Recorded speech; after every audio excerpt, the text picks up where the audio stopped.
Hello, everyone. Today we're joined by a man who has his finger on the pulse of the middle market, Nick Araco Jr. As the founder and CEO of the CFO Alliance and AchieveNEXT, Nick has spent over 25 years building what he calls a lattice for financial leaders by connecting over 10,000 peers to solve the most complex challenges in capital strategy and leadership. Nick, I'm happy to have you here. Welcome to the show. Thank you, Jeff. What a pleasure it is to connect with you and your listeners, and thank you for having me. Let's start out first about your businesses. So let's talk about AchieveNEXT and the CFO Alliance. Maybe tell us how they started and how they've evolved over the last 20 plus years. Yeah, so CFO Alliance came first. 7 finance leaders and I got together over dinner and recognized there was nothing more powerful than to get together and ask one another, what are you seeing that I'm not? I took it upon myself to say, I'm going to create the most efficient and effective way for finance leaders like us to connect based on shared interest in issue and industry and geo market. And I was going to dedicate that to a special set of finance leaders, those finance leaders that sit in that seat in emerging and mid-market enterprises here in North America, who are, by the way, very important people, but very lonely people if you sit in that seat. So we had no real beacon, we had no real gathering place, and I set out to create that, and that for 7 is now 10,000 of us across North America and ever growing. So it is a peer-to-peer network meant to be that gathering place. Then 8 years ago, because I launched a second company called AchieveNEXT and set out to identify best-in-class executive and career coaching. So did it take off pretty quickly? You know why it took off? Because it was never about me, and it was never set up like a traditional association fragmented by chapters. It really was meant to create an environment that was for them, by them, and an environment online and offline so that they could create connection and exchange for what they needed. And I told them, you need to be selfish. Time is your greatest asset. And I want you to use this network for whatever it is you need it for. If you need a recommendation, you need challenge or validation for a decision you need to make about something that's really inherently about you, come to this network. Okay. It really is different from what else is out there. And when you say the term lattice, talk a little bit about that, because I think it's a unique term. A set of capabilities and skills that are agile and very different and require us to work muscles and different skills than we probably thought we'd use or need than when we were educated and when we started out before. And career paths, as a result, are no longer linear. And today's finance leaders, tomorrow's finance and accounting leaders, view what they can and will do with their careers as no longer linear. It is almost like a constellation framework, a series of stars that will and are connected in a very different way. It doesn't mean they won't use the principles and foundations of finance and accounting that drove them to get into this. It just means they're going to apply it differently. They want to be able to think about and do this differently. And it's really exciting now to be in accounting and finance. It's really exciting to be in the middle market as well. Yeah, it has been. That's a segment of our economy that grows 2 to 3 times faster than all other businesses, right? I mean, they're very dynamic. And I think it's interesting. I know what you mean. It overlaps in many ways. And as I think back, let's just take our careers back 20 years. You're right. We were in a corporation, probably mostly focused on a corporation or a business, and really only thinking in terms of the corporation and how you would climb the ladder, so to speak. But you're saying branch out. It's no different than the social networks we have now. You've created another network for people to go out there. Is that a good description? And it's so exciting to see the evolution and the excitement. It's not cavalier. It's not abandoning the principles and foundations of finance. It's applying them and bringing the language of finance and accounting across and through the business, and therefore creating career and opportunity that now moves across that business as well. Yeah. Okay. That's the difference. I think it's a great description. If you had to say, what makes your businesses unique, what would you say? And maybe what would your members say? Relationships are at the center of both businesses. And because I believe strength of relationship at the end of the day cannot be replaced by AI. Everybody talks about AI as a threat. I view AI as a great enabler of human relationship. We're starting to recognize that, especially in the mid-market, that so many businesses in the mid-market have been built on amazing heroics. The rapid advancement of automation and AI, it's now exposing, taking out layers of businesses through automation. We don't need that human layer that was manually doing things. That was viewed now most recently in mainstream media and to the general consensus as, oh my gosh, it's replacing the human. What we're now talking about in the CFO Alliance and increasingly creating greater awareness of is, let's look at the equation differently. Maybe we should be looking at it as, maybe it'll unleash greater human capability and start bringing the heroics out in all of us. Maybe it'll allow us to say, hey, wait a minute, what's my superpower? What's the human capability I actually have that can be unleashed because I no longer have to do this, and I now can do this? Yeah. And more in finance are saying, wait a minute, maybe I can break these legacy models that I've built, or where you need to go from staff accountant to accounting manager to controller to CFO, and instead maybe we redesign it. How do you tap into and really engage the minds of people thinking in very different ways? Is that maybe a good way to say it? It is. Because I do want to get to AI, because AI obviously is blown up, especially in the last couple of years. So as you look at maybe the discussions you had with your CFO members, what do they see right now as maybe the, I don't know, the most effective AI application or automation? Especially in the office of the CFO, they're getting bombarded with yet another tool. There's already enough complexity around their tech stacks. They recognize right now, if they have bad data to begin with, no AI is going to fix that. They all recognize the first thing they need to do is clean up the data they have. And if they don't have a way to clean up the data, they need to find a way to clean up the data. So let's start there. Okay. Data warehouse, data lake with AI is a data sewer. Let me give you a high level answer. Very specific AI use cases are being played with in our CFO Alliance community. We created an AI hub called CFO Commons, COMMONS. Commons, because we want you to be very common with your use case. Bring it into our AI hub.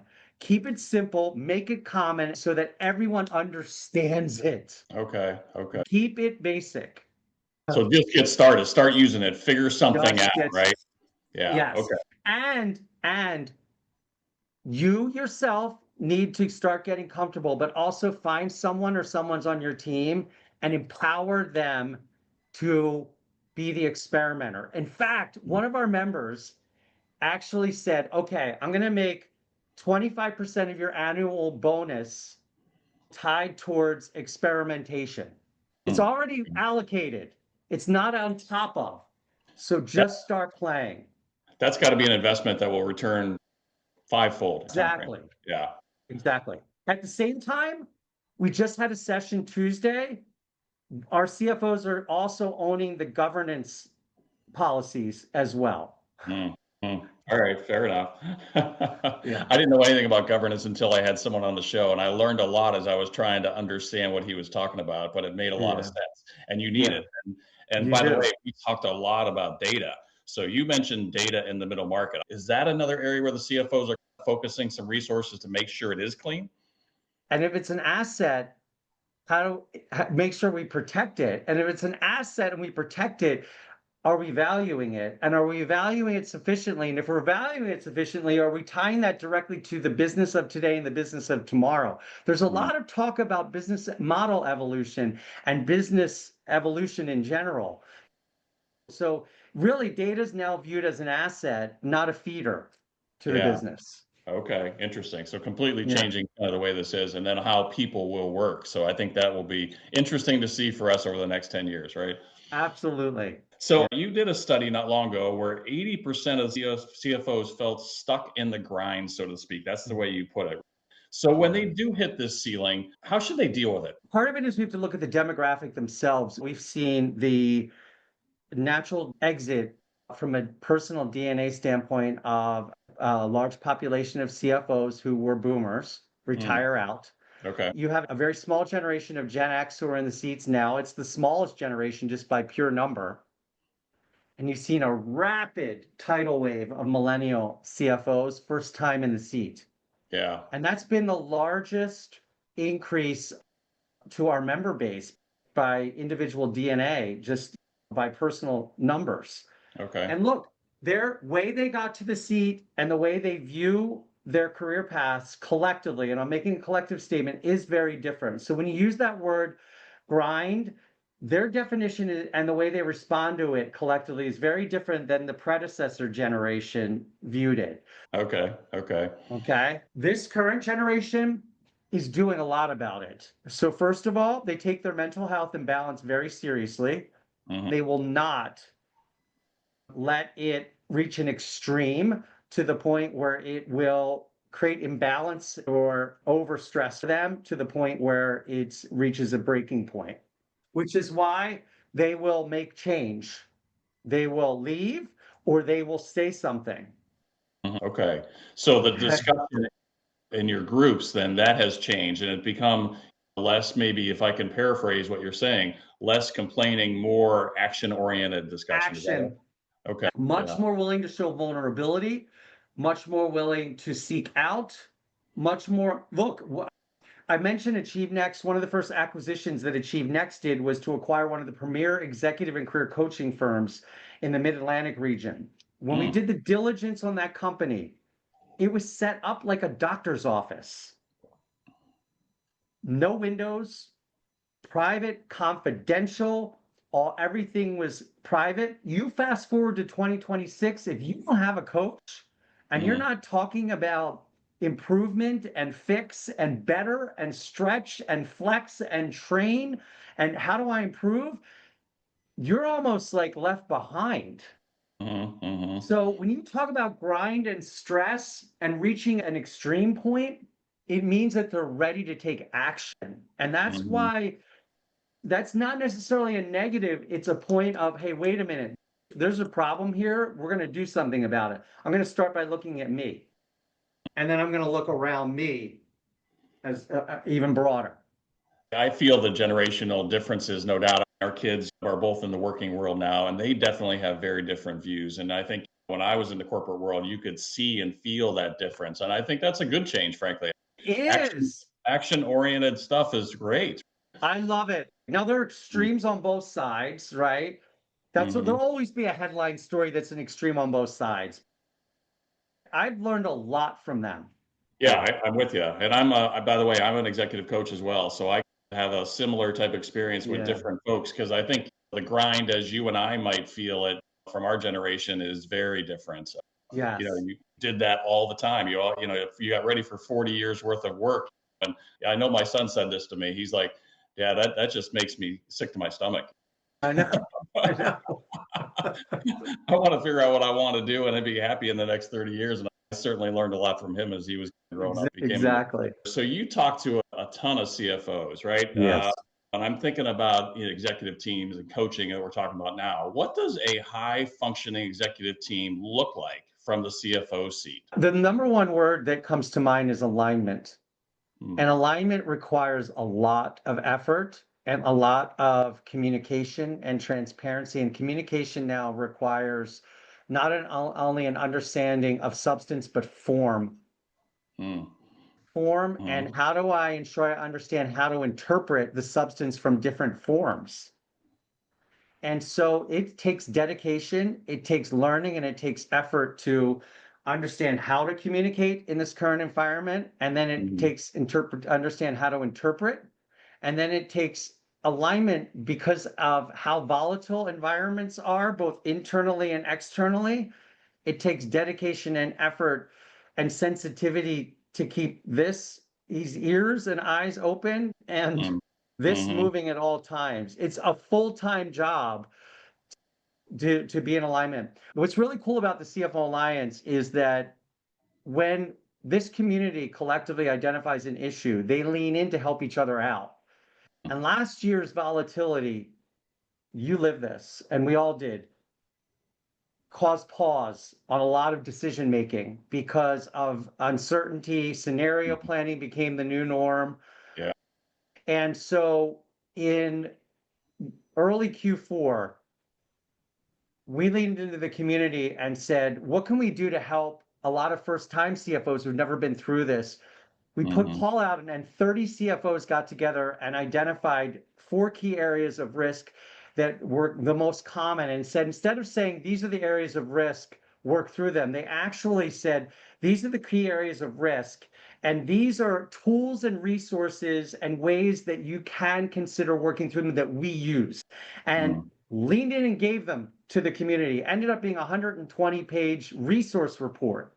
Wow. One of the key areas of risk is lack of alignment amongst your leadership team and key stakeholders. Okay. Amongst leadership teams. And they offered up ways to work through those tips, tools, tactics, because it takes a lot of energy and effort. And most finance leaders would say, my muscles in those areas, not that strong inherently. Yes. Right?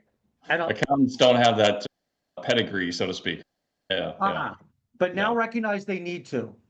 Yeah. And I think the world is very different. We're working from very different places, and remote work, and this kind of communication we're talking about right now wasn't around even, I would say, 6 or 7 years ago. Let's face it, Jeff, we coined the term chief reality officer to describe the CFO in a lot of application of it.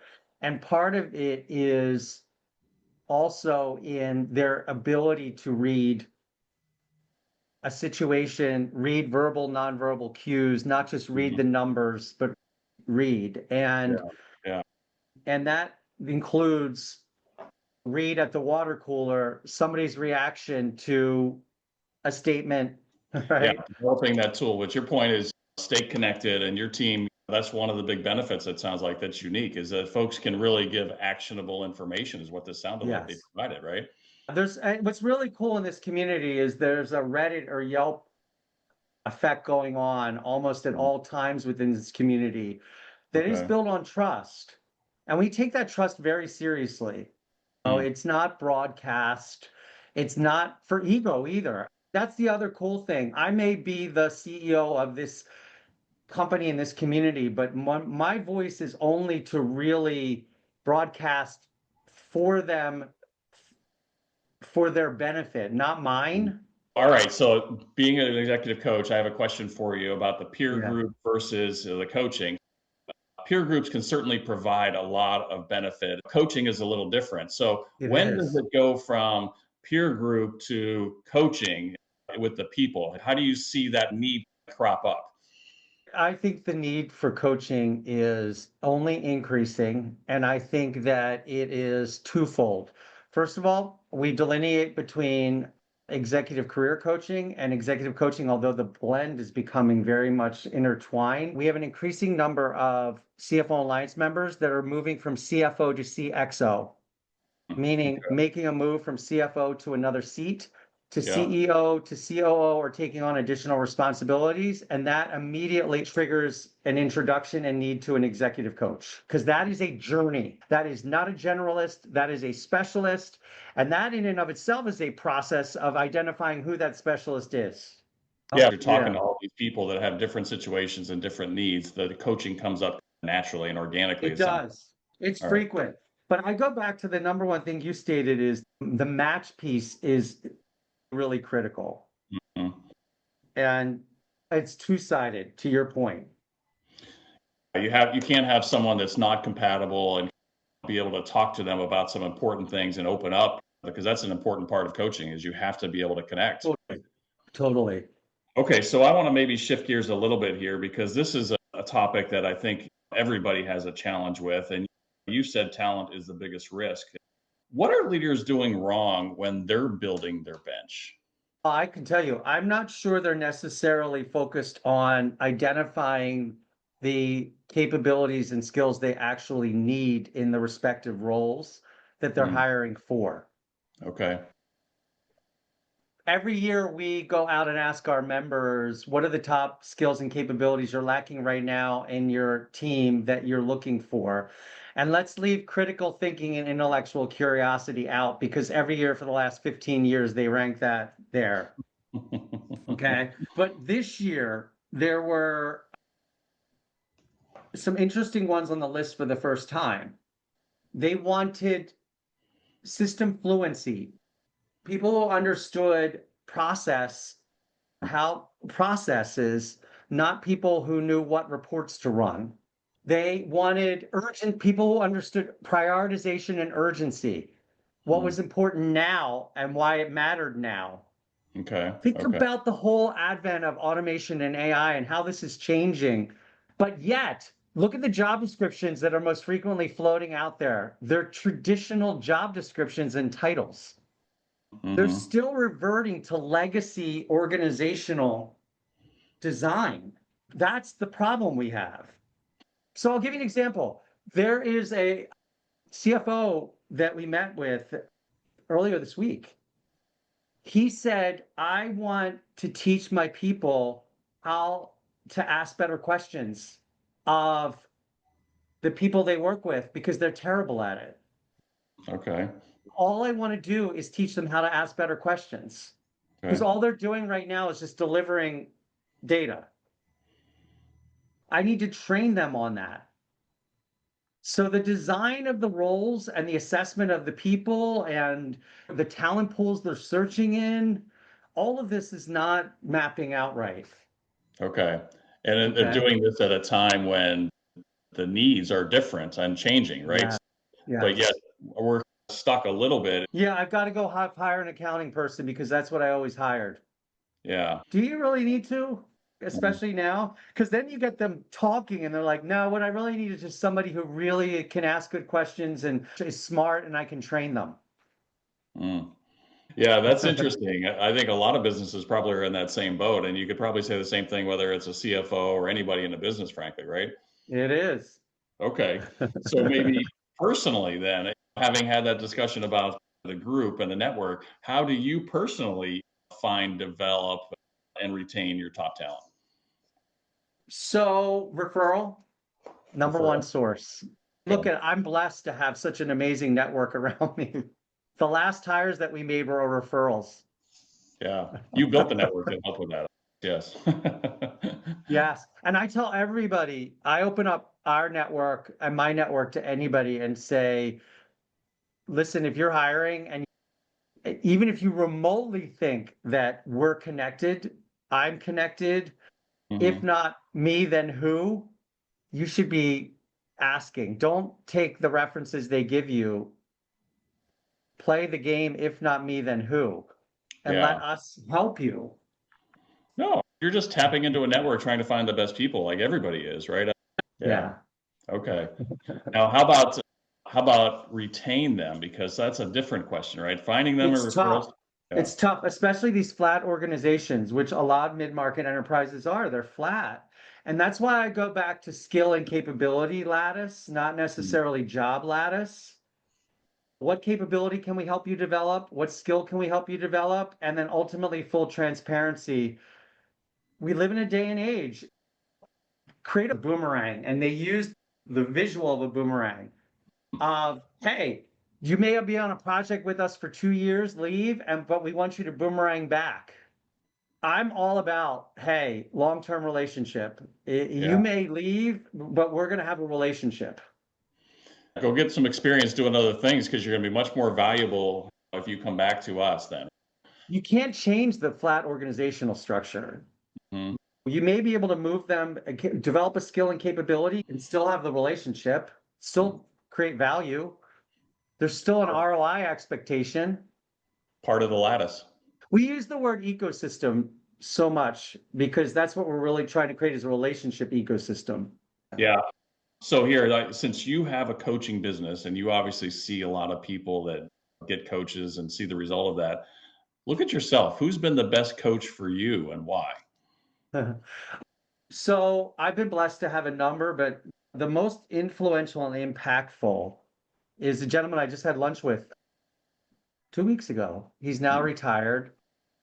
And what's funny is I worked for him, and then he ended up, when he semi-retired, doing work with and for us. He gave me the autonomy to write my job description at one point and held true to it. Once I did, he let me operate in that role. So it wasn't fake. That's interesting. Taught me that you can be the most respected person in the room and also be the introvert. You don't need to command the mic. One of the most thoughtful and intelligent and most commanding people I met, but also a quiet leader, but who also, when he spoke with great command, but didn't need to speak the most. And someone that listened. I bring every complex problem to him still to this day, and spends 90% of the time listening, and then taught me to step away when I would struggle with an answer, because he knew that once I step away, it would clear and come back. I didn't recognize that that's what I really needed to do, was step away, because I'm a very intense person. And I thought if I just applied more intensity to it, I would break through it. And he actually taught me, no, you need to do the exact opposite. You need to completely turn that off. And turn it off could mean a walk for 10 minutes. And it doesn't sound like he was that type of guy. He just knew what you needed. Yes. So that is a good coach, somebody that can take what they've observed in other people or in you and help you. And he would never characterize himself as my coach either. Oh, no? Just a friend, or what would he characterize himself Friend. as? So how long have you known him then? 25 years. Wow. Okay. Yeah. And still in retirement, he just wants to talk, and you go to him with the same type of problems then, huh? And vice versa. Okay, so now let's look out over the next 5 years. What are your aspirations for the business? What do you see? So we'll continue to scale. Even with the member base we have, we still have a long way to go to really own the mid-market space. We need to continue to elevate the voice beyond me. The hardest part is to find additional passion and voice. I want the millennials here with me. Okay. But now what I'm focused on is finding my successors for me. And that's going to be millennials. In the next 5 years. Okay. Those are good aspirations. I have a few I'm talking to now. Are you? Nick, I can feel the energy with you, and it's great. I'm going to ask this question that's taken a lot out of what you enjoy, a lot about your job, but maybe if you had to be concise, what do you enjoy most about your job today? It's why the second company is called AchieveNEXT, because I got asked this question, why do I do what I do? I hope that with every interaction that I have, be it one-to-one, one-to-group, one-to-many, that the individual or people that I interact with walk away feeling a greater sense of confidence that they could achieve whatever that is they want to achieve next. That's why I do this. Okay. What an appropriate name. Yeah, that's cool. And it's not for me to achieve or determine what they want to achieve. It's for them. Yeah. Okay. Yeah. All right. Yeah. Helping them in everything you do. Okay. I have to be conscious of time. You and I, we only got a couple minutes, so I got one last question for you. Yeah. I've read a little bit about your 6 a.m. habit, I think you call it, right? So what can you tell us about that 6 a.m. habit that you would never get rid of because it's so important to you?